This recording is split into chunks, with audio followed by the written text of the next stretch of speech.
October ಮೊದಲ ದಿನದಿಂದಲೇ ನಿಮಗೆ ಮತ್ತೊಂದು ಏಟು ಬೀಳುತ್ತೆ. ಯಾರಿಗೆ? ಮದ್ಯಪ್ರಿಯರಿಗೆ ಮಾತ್ರ, ಇನ್ನುಳಿದವರಿಗೆಲ್ಲ. ಯಾಕೆ ಅಂತಂದ್ರೆ ಅಕ್ಟೋಬರ್ ಮೊದಲ ವಾರದಿಂದಲೇ ಜೇಬು ಇನ್ನಷ್ಟು ಭಾರವಾಗುವಂತ ಸಾಧ್ಯತೆ ಇದೆ. ಗ್ಯಾರಂಟಿಗೋಸ್ಕರ ಇವೆಲ್ಲ ಸಹಿಸಿಕೊಳ್ಬೇಕು. ನೀವು ನಿಮ್ಮ ಮನೆಯವರಿಗೆ ಕೊಡದೇ ಇದ್ರೂ ಸರ್ಕಾರ ನಿಮ್ಮಿಂದ ವಸೂಲಿ ಮಾಡಿ ನಿಮ್ಮ ಮನೆಯವರಿಗೆ ಕೊಡುವಂತ ಕೆಲಸಕ್ಕೆ ಮುಂದಾಗ್ತಾ ಇದೆ. ಯಶಸ್ವಿಯಾಗಿ ನಡೆಸಲಿ ನೋಡಿ. ಮತ್ತೆ ಮದ್ಯಪ್ರಿಯರಿಗೆ ಶಾಕ್. ಅಕ್ಟೋಬರ್ ಮೊದಲ ವಾರದಿಂದಲೇ ಬಿಯರ್ ಮತ್ತಷ್ಟು ದುಬಾರಿ. 1.5 ವರ್ಷದಲ್ಲಿ 3ನೇ ಬಾರಿ ದರ ಏರಿಕೆ. ರಾಜ್ಯದಲ್ಲಿ ಈ ವರ್ಷ ಅತಿ ಹೆಚ್ಚು ದರ ಏರಿಕೆವರೆಗೆ ಒಳಗಾದವರಲ್ಲಿ ಮದ್ಯಪ್ರಿಯರೇ ಹೆಚ್ಚು. ಈಗಾಗಲೇ 1 ವರ್ಷದ ಅವಧಿಯಲ್ಲಿ 2 ಬಾರಿ ದರ ಏರಿಕೆಯಿಂದ ಜೇಬು ಭಾರ ಮಾಡಿಕೊಂಡಿದ್ದ ಮದ್ಯಪ್ರಿಯರಿಗೆ ಈಗ ಮತ್ತೆ ಸರ್ಕಾರ ಮತ್ತೊಮ್ಮೆ ಶಾಕ್ ನೀಡೋಕೆ ಮುಂದಾಗಿದೆ. 2023ರ ಜುಲೈನಲ್ಲಿ ಮಂಡಿಸಿದ್ದ ಬಜೆಟ್ನಲ್ಲಿ ಸಿಎಂ ಸಿದ್ದರಾಮಯ್ಯ ಐಎಂಎಲ್ ಮೇಲೆ 20% ಮತ್ತು ಬಿಯರ್ ಮೇಲೆ 10% ಅಬಕಾರಿ ಸುಂಕ ಹೆಚ್ಚಿಸಿದ್ರು. ಇದಕ್ಕೂ ಮುನ್ನ ರಾಜ್ಯದಲ್ಲಿ ತಯಾರಿಸಲಾದ ಅಥವಾ ಆಮದು ಮಾಡಿಕೊಳ್ಳುವ ಬಿಯರ್ ಬಾಟಲ್ ಮೇಲೆ ಹೆಚ್ಚುವರಿ ಅಬಕಾರಿ ಸುಂಕವನ್ನ 10% ಹೆಚ್ಚಳ ಮಾಡಲಾಗಿತ್ತು.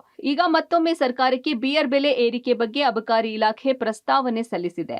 ಇದಕ್ಕೆ ಸರ್ಕಾರ ಅಸ್ತು ಅಂದಿದ್ದು ಅಕ್ಟೋಬರ್ 1ರಿಂದ ಬೆಲೆ ಏರಿಕೆಯಾಗುವ ಸಾಧ್ಯತೆ ದಟ್ಟವಾಗಿದೆ. ಕಳೆದ ತಿಂಗಳು 29ನೇ ತಾರೀಕಿನಿಂದ ಪ್ರೀಮಿಯಂ, ಸೆಮಿ ಪ್ರೀಮಿಯಂ ಮದ್ಯದ ದರ ಇಳಿಸಿದ ಬೆನ್ನಲ್ಲೇ ಬಿಯರ್ ದರ ಹೆಚ್ಚಳಕ್ಕೆ ಸರ್ಕಾರ ಮುಂದಾಗಿದ್ದು ಅಕ್ಟೋಬರ್ 1 ಹೊಸ ದರಗಳು ಪರಿಷ್ಕರಣೆಗೊಳ್ಳುವ ಸಾಧ್ಯತೆ ಇದೆ. ಮದ್ಯದ ದರವನ್ನು ಇಳಿಸುವಾಗ ಆ ಸಮಯದಲ್ಲಿ ಒಂದು ಗೌರ್ಮೆಂಟು ಒಂದು ಡ್ರಾಫ್ಟ್ ನೋಟಿಫಿಕೇಶನ್ ಅನ್ನು ಮಾಡಿತ್ತು.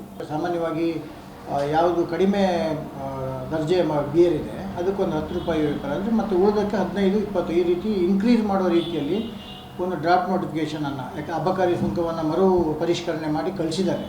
ಸೊ ಅದು ಇನ್ನೂ ಡ್ರಾಫ್ಟ್ ನೋಟಿಫಿಕೇಷನ್ ಹಂತದಲ್ಲಿ ಇದೆ, ಇನ್ನೂ ನೋಟಿಫಿಕೇಷನ್ ಆಗಿಲ್ಲ. ಸೊ ಮೋಸ್ಟ್ಲಿ ಇನ್ನೊಂದು ವಾರದಲ್ಲಿ ಆ ನೋಟಿಫಿಕೇಷನ್ ಬರ್ಬೋದೇನೋ ಅಂತಕ್ಕಂಥ ಒಂದು ನಂಬಿಕೆ ಇದೆ. ಸೊ ಅದಾದರೆ ಒಂದು 10ರಿಂದ 20 ರೂಪಾಯಿವರೆಗೆ ಒಂದು ಬಾಟಲ್ ಬಿಯರ್ಗೆ ಜಾಸ್ತಿ ಆಗುತ್ತೆ ಕರ್ನಾಟಕದಲ್ಲಿ. ಸರ್ಕಾರದ ನಿರ್ಧಾರಕ್ಕೆ ಬಾರ್ ಮಾಲೀಕರು ಬೇಸರ ವ್ಯಕ್ತಪಡಿಸಿದ್ದಾರೆ.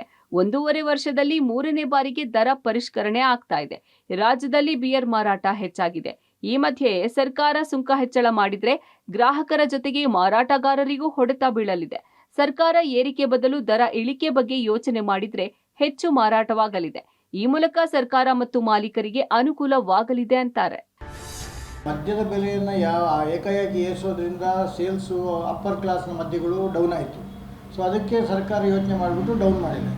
ಸೊ ಈಗ ಬಿಯರ್ನ ಬೆಲೆಯನ್ನು ಕೂಡ ಆಗಾಗ್ಗೆ ಏರಿಸೋದು ಅದು ಒಳ್ಳೆಯ ಲಕ್ಷಣ ಅಲ್ಲ. ಯಾಕಂದರೆ ಸಾಮಾನ್ಯವಾಗಿ ಬಿಯರು ಸ್ವಲ್ಪ ಆರೋಗ್ಯಕ್ಕೆ ಅಷ್ಟು ಮದ್ಯದಷ್ಟು ಹಾನಿಕರ ಅಲ್ಲ. ಸೊ ಇದು ಸ್ವಲ್ಪ ಸಾಫ್ಟ್ ಯಾವುದು ಲಿಕ್ಕರ್ ಅಂತ ಹೇಳ್ಬೋದು. ಸೊ ಆದ್ದರಿಂದ ಈ ಫರ್ಮೆಂಟೆಡ್ ಲಿಕ್ಕರ್ ಆದ್ದರಿಂದ ಜೀವಕ್ಕೂ ಕೂಡ ಅಷ್ಟೊಂದು ಶರೀರಕ್ಕೂ ಏನು ಅಷ್ಟು ಹಾನಿ ಮಾಡುವಂಥದ್ದಲ್ಲ.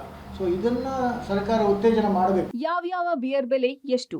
ಬೂಮ್ ಸ್ಟ್ರಾಂಗ್ 163 ರೂಪಾಯಿ ಇದ್ದು 172 ಅಥವಾ 175 ರೂಪಾಯಿ ಆಗುವ ಸಾಧ್ಯತೆ ಇದೆ. ಬಡ್ವೈಸರ್ ಮ್ಯಾಗ್ನಮ್ 213 ರೂಪಾಯಿ ಇದ್ದು 230 ರೂಪಾಯಿ ಆಗುವಂತಹ ಸಾಧ್ಯತೆ ಇದೆ. ಬಡ್ವೈಸರ್ ಪ್ರೀಮಿಯಂ 200 ರೂಪಾಯಿ ಇದ್ದು 215 ರೂಪಾಯಿ ಆಗಲಿದೆ. ಕೆಎಫ್ ಪ್ರೀಮಿಯಂ 168 ಇದ್ದು 180 ರೂಪಾಯಿ ಆಗುವ ಸಾಧ್ಯತೆ ಇದೆ. ಕೆಎಫ್ ಸ್ಟ್ರೋಮ್ 177 ರೂಪಾಯಿ ಇದ್ದು 187 ರೂಪಾಯಿ ಆಗಬಹುದು. ಇನ್ನು ಕೆಎಫ್ ಸ್ಟ್ರಾಂಗ್ 168 ರೂಪಾಯಿ ಇದ್ದು 180 ರೂಪಾಯಿ ಆಗುವಂತಹ ಸಾಧ್ಯತೆ ಇದೆ. ಕೆಎಫ್ ಅಲ್ಟ್ರಾ 199 ರೂಪಾಯಿ ಇದ್ದು 220 ರೂಪಾಯಿ ಆಗುವಂತಹ ಸಾಧ್ಯತೆ ಇದೆ. ಟ್ಯೂಬರ್ಗ್ ಸ್ಟ್ರಾಂಗ್ 168 ರೂಪಾಯಿ ಇದ್ದು 180 ರೂಪಾಯಿ ಆಗುವಂತಹ ಸಾಧ್ಯತೆ ಇದೆ. ಯುಬಿ ಪ್ರೀಮಿಯಂ 131 ರೂಪಾಯಿ ಇದ್ದು 143 ರೂಪಾಯಿ ಆಗಬಹುದು. ಯುಬಿ ಸ್ಟ್ರಾಂಗ್ 131 ರೂಪಾಯಿ ಇದ್ದು 142 ರೂಪಾಯಿ ಆಗಬಹುದಾಗಿದೆ. ಅಲ್ಲದೆ ಇನ್ನುಳಿದ ಬ್ರ್ಯಾಂಡ್ಗಳ ಮೇಲೂ ಸುಮಾರು 10ರಿಂದ 20ರವರೆಗೂ ದರ ಏರಿಕೆಯಾಗುವ ಸಾಧ್ಯತೆ ಇದ್ದು ಅಕ್ಟೋಬರ್ ಮೊದಲ ವಾರದಿಂದಲೇ ಕೊಂಚ ಹೆಚ್ಚಾಗಿ ಜೇಬು ಭಾರ ಆಗೋದಂತೂ. Raghu Mariswamy, metro bureau, public TV, Bengaluru.